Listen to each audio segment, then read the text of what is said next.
Muling nabalot ng matinding tensyon ang mainland Southeast Asia matapos sumiklab ang panibagong serye ng labanan sa pagitan ng Thailand at Cambodia. Ayon sa magkahiwalay na ulat ng Reuters at AP News, nagkaroon ng airstrike, heavy artillery exchanges, drone attacks at rocket fire sa border area na matagal nang pinag-aagawan ng dalawang bansa.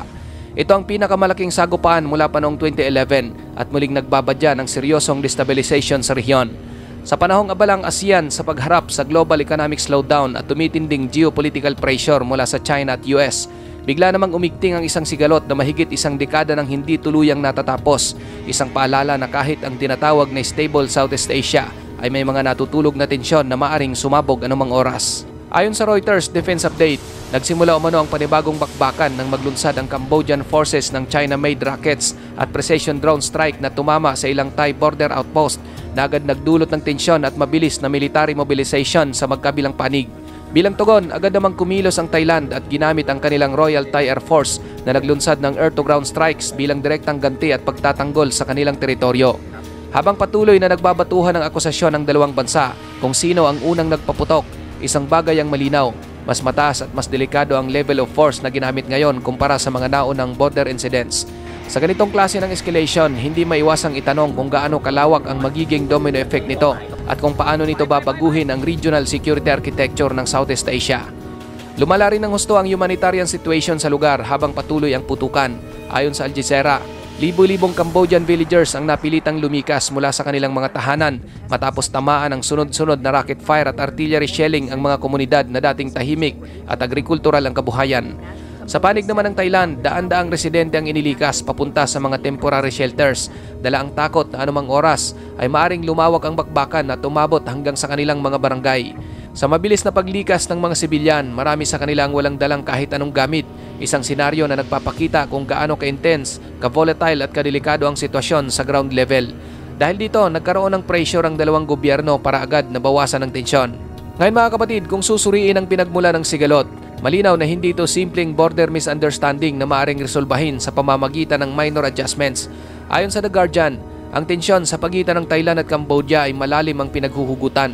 Nakaugat ito sa historical territorial disputes na nagsimula pa noong panahon ng French colonial rule, kung saan maraming hangganan sa mainland Southeast Asia ang iginuhit ng walang konsiderasyon sa lokal na identity at political realities. Hanggang ngayon, nananatiling komplikado ang usapin sa paligid ng Preah Vihear Temple at iba pang strategic border zones dahil hindi pa rin ganap na na-implement ang tamang demarcation kahit may mga rulings na mula sa International Court of Justice.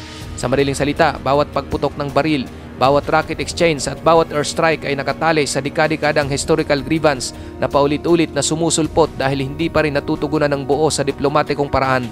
Ito ang dahilan kung bakit madalas bumabalik ang tensyon sapagkat ang ugat ng problema ay hindi pa rin nalulutas. Ngunit ang tanong, bakit biglang naging mas malala ang sitwasyon ngayon? Ayon sa Reuters, lumitaw sa mga paunang ulat na Chinese-made rockets ang ginamit sa unang yugto ng karahasan at ito ang naging dahilan kung bakit mas matapang at mas mabigat ang naging tugon ng Thailand, kabilang na ang paggamit ng kanilang Air Force para sa precision air-to-ground strikes. Sa nakaraang taon, kapansin-pansin ang malaking pagtaas ng Chinese military funding at arms support sa Cambodia, kabilang na ang pagbili ng mas modernong rocket systems, surveillance drones at iba pang equipment na nagbibigay sa kanilang armed forces ng bagong antas ng firepower. Dahil dito, maraming analyst ang nagbabala na ang mabilis na military modernization na ito ay maaring nagbunsod ng sobrang strategic confidence sa panig ng Cambodia, isang kumpiyansang posibleng nagtulak sa kanila na magpakita ng mas agresibong postura sa border. Hindi rin may kakaila ang critical na papel ng air power sa paglala ng krisis. Ang desisyon ng Thailand na gumamit ng airstrike ay isang malinaw at matapang na indikasyon na handa silang ipagtanggol ang kanilang territorial integrity gamit ang pinakamataas na antas ng military force kung kinakailangan. Ang deployment ng kanilang fighter jets upang i-neutralize ang Cambodian artillery position ay hindi basta retaliation. Ito ay pagpapakita ng strategic resolve ng Bangkok na hindi nila hahayaang ma-destabilize ang kanilang border o ma-encroach ang kanilang airspace. Samantala, hindi rin nagpapahuli ang Cambodia. Patuloy na nagpapuputok ang kanilang mga rocket units na pinupuntirya ang ilang Thai military position. Ang ganitong tit-for-tat exchange ay nagdudulot ng isang mapanganib na cyclical escalation kung saan bawat pag-atake ay sinusundan ng mas malakas na tugon. Dahil dito, lalong lumalabo ang posibilidad ng mabilis na de-escalation at mas tumataas ang tsansang umabot ito sa mas malawak na regional confrontation kung hindi mababantayan. Sa kasagsagan ng tumitinding tensyon, lubhang naapektuhan ang tactical na coordination sa border na nagbunga ng serye ng delikadong pangyayari. Ayon sa ulat ng AP News, ilang ulit nang nagkaroon ng miscommunication at miscalculation sa pagitan ng Thai at Cambodian forces, lalo na sa mga forward patrol units na direktang nakaharap sa linya ng putukan. Sa mga ganitong high-pressure environments, sapat na ang isang maling interpretasyon ng galaw ng kabilang panig o isang stray shell na pumutok sa maling lokasyon upang magsilbing mitsa ng mas malalang sagupaan. Dahil sa kawalan ng malinaw at mabilis na komunikasyon, lalo pang tumataas ang posibilidad ng unintended clashes. Sa teorya ng security studies, ito ang tinatawag na conflict spiral, isang proseso kung saan ang maliliit na insidente dahil hindi naagapan ay unti-unting lumalaki hanggang sa umabot na sa punto na halos imposible nang kontrolin ang kabuuang sitwasyon. Kung hindi ito maagapan, ang border tension ay maaring mabilis na mag-evolve mula sa localized firefights tungo sa isang mas malawak na armed confrontation na kayang umepekto sa buong rehiyon. Sa ngayon mga kapatid, sinisikap ng ASEAN na maglatag ng diplomatic mediation upang mapahupang tensyon. Ngunit batay sa kasaysayan ng organisasyon, hindi ito kilala bilang mabisang conflict manager pagdating sa mga ganitong uri ng armed confrontation. Wala kasing binding enforcement mechanism ang ASEAN na kayang pumigil o magpataw ng obligadong aksyon sa mga miyembrong bansang nalalagay sa gitna ng military conflict. Dahil dito, kadalasan ay nakadepende lamang ang proseso sa political willingness ng mga bansa na sa kasalukuyang sitwasyon ay parehong mataas ang national pride at strategic insecurity.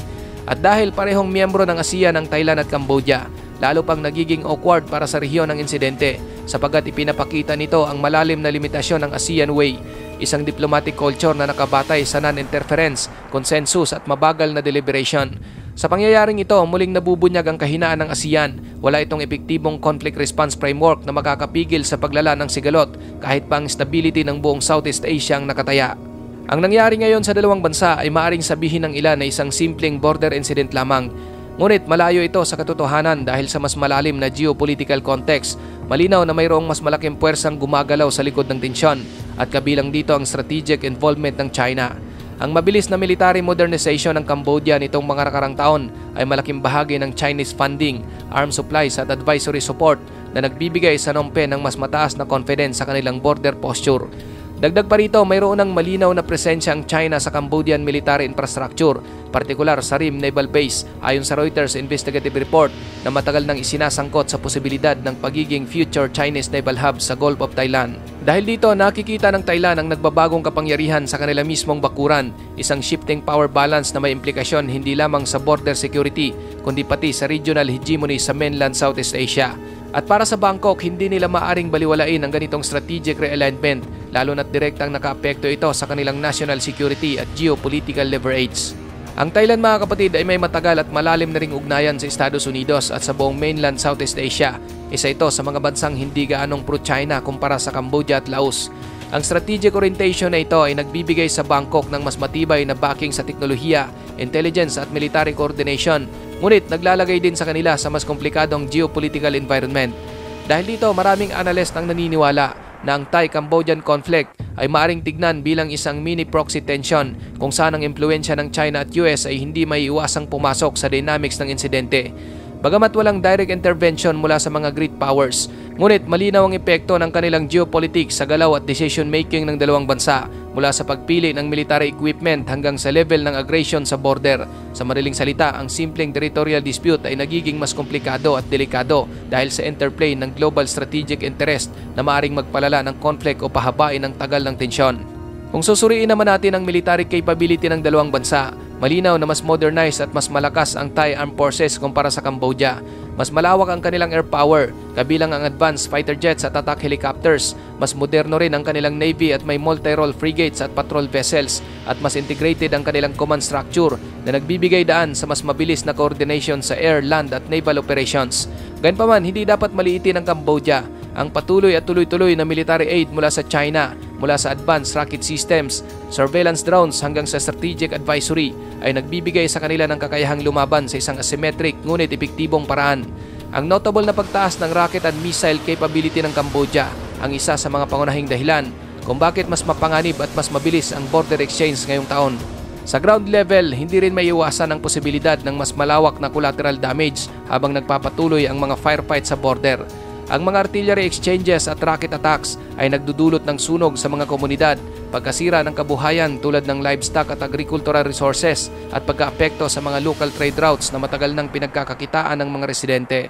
Ayon sa Hot News Asia, ilang mga barangay sa border area ay halos mawala na ng permanent residents dahil sa paulit-ulit na crossfire at marami sa kanila ay napilitang lumikas ng walang sapat na tirahan o support system.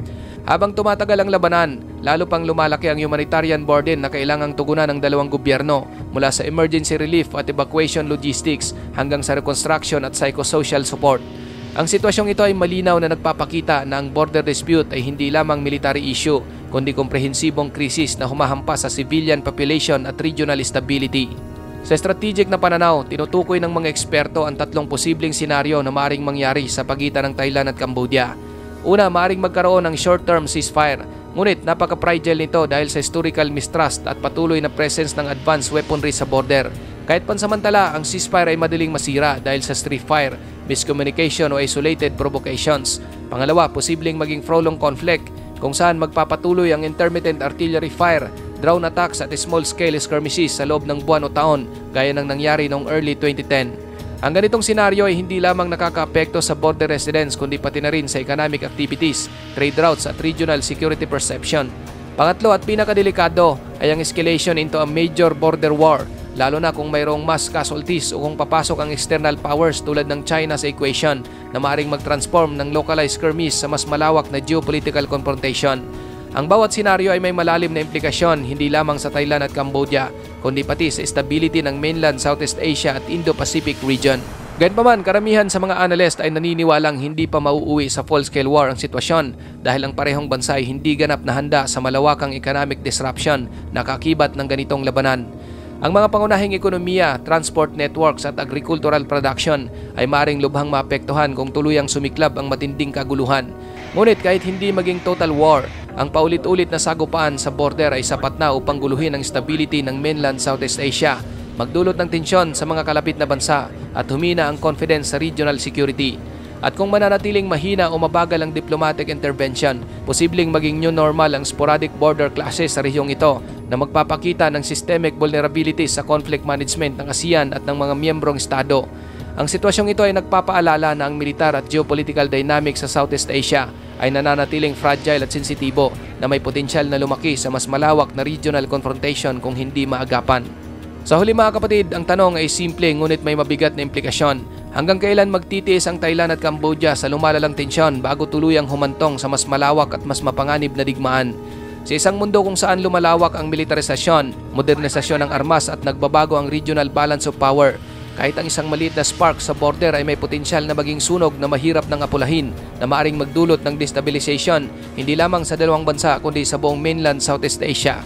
Ang inaasahang peace at stability na pangarap ng ASEAN ay muling nasusubok at ipinapakita ng insidenteng ito na kahit ang mga bansang matagal nang magkakatabi at nagkakaroon ng mga diplomatic frameworks ay pwedeng muling magbanggaan kapag may matinding geopolitical shifts.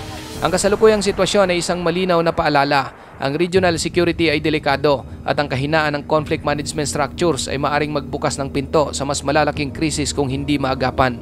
Ikaw kapatid, anong masasabi mo sa videong ito? Para sa iyong opinion, i-comment mo na yan sa ating comment section sa ibaba. At kung nagustuhan mo naman ang videong ito, paiwan naman ako ng like at pasubscribe na rin sa ating munting channel. Maraming salamat sa panonood hanggang sa susunod na naman nating upload. Peace out!